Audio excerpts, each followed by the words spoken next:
আসসালামু আলাইকুম। আজকে আমরা বাড়ি থেকে আসলাম আমাদের পেঁপের গাছে, পেঁপেগুলোকে দেখার জন্য। আমাদের গাছে মাশাআল্লাহ অনেকগুলো পেঁপে ধরেছে। পেঁপেগুলো দেখতে যেমন সুন্দর, খেতেও তেমন সুস্বাদু। কিন্তু এখানে সবচেয়ে বড় অসুবিধা হলো এতগুলো পেঁপে ধরেছে, তারপরেও আমরা পেঁপেগুলোকে বাড়িতে নিয়ে যেতে পারি না। আমাদের আগে চোরগুলো চুরি করে নিয়ে যায়। তাই আমরা চোরের হাত থেকে পেঁপেগুলোকে রক্ষা করার জন্য ছোট্ট একটি পদক্ষেপ নিয়েছি, যে দেখি আসলে আমরা চোরের হাত থেকে পেঁপেগুলোকে রক্ষা করতে পারি কিনা। আমরা বাড়ি থেকে নেট নিয়ে এসেছি।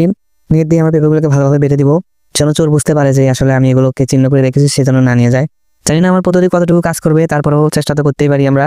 সত্য কথা বলতে আমরা এখান থেকে একটা পাকা পেঁপে আমরা আজ পর্যন্ত খাইতে পারিনি। আমাদের আগে চোর গুলোকে পেরে নিয়ে যায় পেঁপেগুলো। চোর যে আগে থেকে কেমনে বুঝতে পারে যে পেঁপেগুলো পেয়ে গেছে, আমরা তো বুঝি না।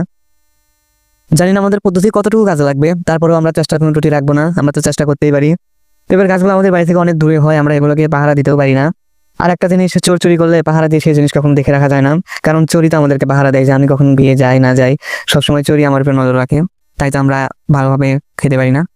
বাধ্য হয়ে আমাদের এই পেঁপেটা ছিঁড়তে হলো, কারণ চোর এটা কেটে দেখেছে আসলে পেকেছে কিনা। পেঁপেটা অনেকটা কাঁচাই আছে, তারপরে কি করে আমরা কয়েকটা পেঁপে পারলাম।